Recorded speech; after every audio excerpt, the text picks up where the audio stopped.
Avis vascular centre మన దేశంలోనే the best varicose vein hospital. Collect చేసిన దానికంటే క్లీన్ సినిమా కలెక్ట్ చేసి అలాంటివి కూడా చూసాం చాలా. But sir actually frankly speaking ఇప్పుడు బాగా వాక్ స్వాతంత్రం లాగా దర్శకత్వ స్వాతంత్రంలో అదే అందరూ వాళ్ళ వాళ్ళ పాయింట్ ఆఫ్ వ్యూ చెప్పుకుంటున్నారు ఓపెన్గా. That you know we believe that ఈ సీన్ అవసరం, ఈ న్యూడిటీ అవసరం అని justify. But nevertheless is a market for everything అన్నట్టు ఇప్పుడు చక్కగా తెలుగింటి ఆడియన్స్కి మీరు ఇస్తున్నారు. Last couple of questions sir.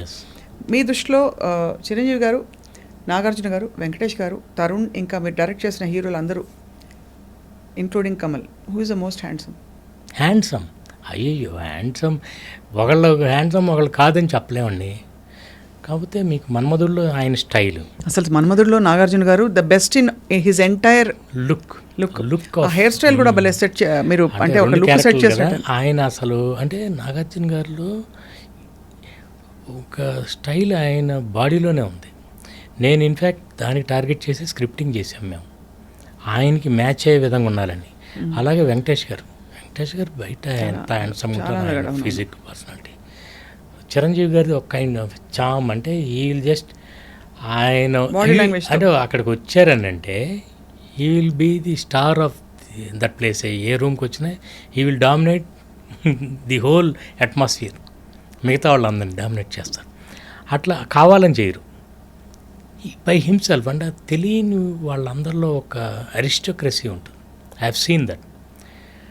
ఇక మిగతా వీళ్ళందరూ all these. Tarun is a very, ఆ రోజుల్లో వయసులో ఉన్నప్పుడు చాలా బబ్లీగా, చాలా ఇదిగా, అండ్ యూనో వెరీ ఎనర్జెటిక్. అసలు మీకు పాటల్లో డాన్స్ అది చూస్తే చాలా లవ్లీగా ఉంటాడు అనమాట, బాయ్ నెక్స్ట్. అలా వేణు, ఆ రోజుల్లో వేణు మంచి స్టైలిష్ సూట్స్, సాంగ్స్ అన్నీ చేసినప్పుడు ఒకళ్ళు ఎక్కువ ఒకళ్ళు తక్కువ చెప్పలేను. రామ్ ఎంత స్టైల్గా ఉంటాడు. మీనాక్షి సాంగ్ ఉంటుంది, ఒకసారి చూడండి తన స్టైల్ అంత చూడాలంటే. అట్లా ఎవ్రీబడి ఒక్కొక్కళ్ళు, నేను వాళ్ళ బెస్ట్ని బయటికి తీసుకురావటానికి నేను చూసేదల్లా వాళ్ళలో ఏముందో దాన్ని. నాగార్జున గారిలో మీకు ఆయన క్యారెక్టరైజేషన్లో ఆయన స్టైల్ అంతా కనిపిస్తుంది. అవును, ది వే వాక్స్, టాక్స్, ఎవరన్నా తిట్టినా చేసినా, మళ్ళీ సోఫిస్టికేషన్. అలా ఈయన వెంకటేష్ గారిలో ఈ so real, very real.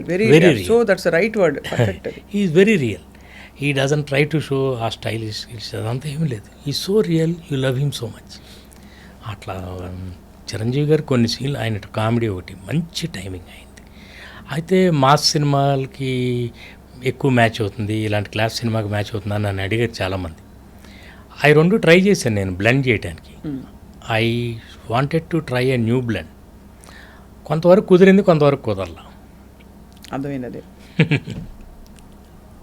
So sir, ఇప్పుడైతే ఇప్పుడు ఇన్ని సినిమాలు తీశారు, మీరు లేట్ బ్యాక్గా వచ్చేది వస్తుంది అనే ప్రాప్తం కాన్సెప్ట్లో వెళ్తున్నారు కాబట్టి, మరి మీకంటూ ఒక గోల్ ఆర్ అల్టిమేట్ ఒక ఈ సినిమా తప్పకుండా తీయాలి అనే కథ ఏంటి sir? What is the story you want to tell the world?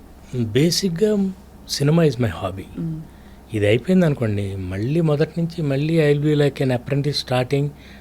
Scripting అంతా చేసుకుని, అఫ్కోర్స్ మన ఖాళీ దొరికినప్పుడు స్క్రిప్ట్లన్నీ చేసేసుకుని రెడీగా పెట్టుకున్నాం, ఇంక్లూడింగ్ డైలాగ్ వర్షన్. అది ప్రతి కథ అంటే every film is an acid test.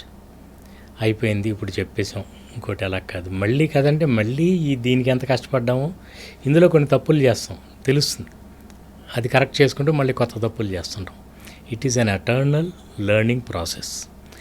కొన్ని ఆడుతుంటాయి, కొన్ని మనం అనుకున్నట్టు జరిగితే జరగవు, కొన్ని జరిగితే కొన్ని జరగవు. Failure is not final, success is not eternal. Beautiful sir. అసలు ఎన్ని కొటేషన్స్ మీరు ఎంత చదివారో అర్థమైపోతుంది. అంటే మళ్ళీ విమానాలు కూడా నడిపారు కదా? నడపటానికి కుదరలేదని సినిమా ఫీల్డ్కి వచ్చాను. I wanted to become a pilot. అందుకే నేను కార్ డ్రైవింగ్ కూడా నేర్చుకోవాలి. నడిపితే విమానమే నడుపుతాను, లేకపోతే కారు కూడా నడపను అని. I don't know how to drive a car. నాకు డ్రైవర్ ఉంటాడు, లొకేషన్ షేర్ చేసి లోపల కూర్చుంటే వాళ్ళు తీసుకురావడం. చాలా it's actually so wonderful sir మీతో మాట్లాడడం, ముచ్చటించడం.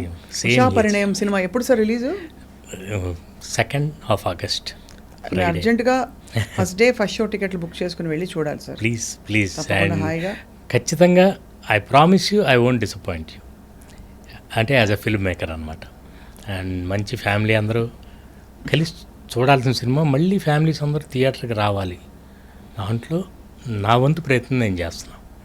మళ్ళీ we have to give them this theatre experience. అవును. లేకపోతే ఇంత అందమైన మల్టీప్లెక్స్లు కట్టి ఇదంతా ఈ ఖాళీగా ఉంటే చాలా బాధగా ఉంటుంది. అరే ఇంత చక్కటి అట్మాస్ఫియర్ క్రియేట్ చేసి కంటెంట్ మనం పాడు చేస్తాం.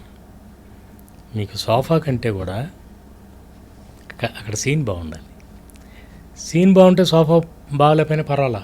ఇదివరకు అంతా బెంచ్ల మీద చూసేవాళ్ళం సినిమాలు, అవును, అద్భుతమైన సినిమాలు. మనం సోఫాలు బాగు చేస్తున్నాం, సీన్లు పాడు చేస్తున్నాం. అది తప్పు. Very well noted sir. ఎవరెవరికి ఏవే వినిపించాలో అన్నీ వినిపిస్తాయని ఆశిస్తున్నాను ఇవాళ, ఎవరిని ఉద్దేశించకుండా మళ్ళీ. అది సార్ అది మాది మనం చేయకూడదు. అదే మనకు ఒక గీత ఉంటుంది. నా లైఫ్లో నా పాలసీయే ప్రతిదానికి ఒక గీత ఉంటుంది. ఆ గీత దాటి చేయకూడదు. అదే భగవద్గీత. బా సార్, మీరే డైలాగ్ రైటర్ సార్. మీరు అంటే నాకు ఇట్స్ మై హాబీ అండి. మనం ఏముంది, ఆ పుస్తకాల్లో ఉంటాయి, ఎలాంటివి ఉంటాయి, ఎన్నెన్ని తీసుకుంటాం inspiration. They have taught me a lot. All those writers, film great writers. అంటే ఒక సీన్ ఎలా మలుపు తిప్పాలి, దానికి ఏ డైలాగ్ ఎలా వాడాలి నేర్చుకోమని అందరికీ చెప్తుంటాను, నేర్చుకోమని యంగ్స్టర్స్కి అందరికీ. అందుకే చదవండి. చదివితే మీకు ఎంతో పెరుగుతుంది అన్నమాట. సినిమాకి కావాల్సింది ఎక్కువ చదవటమే. అవును, తీసి పడేయచ్చు, కానీ ఉప్మా కూడా చేసి పడేయచ్చు, కానీ మంచి ఉప్మా చేస్తే సార్ బాగుంటుంది. అది sir. Thank you very much Vijayabhaskar garu. We're wishing Usha Parinayam team all the very best. మీకు ఆల్ ద బెస్ట్ చెప్పే అంటే వాళ్ళ మేము కావు కానీ చేసిన సినిమాలకి, బట్ మీకు తప్పకుండా థ్యాంక్ యూ సో మచ్. మీ మంచి అత్యంత మీ వ్యక్తిగతమైన మీ అభిప్రాయాలు, మీ అనుభవాలు పంచుకున్నందుకు మీకు ధన్యవాదాలు. Thank you sir.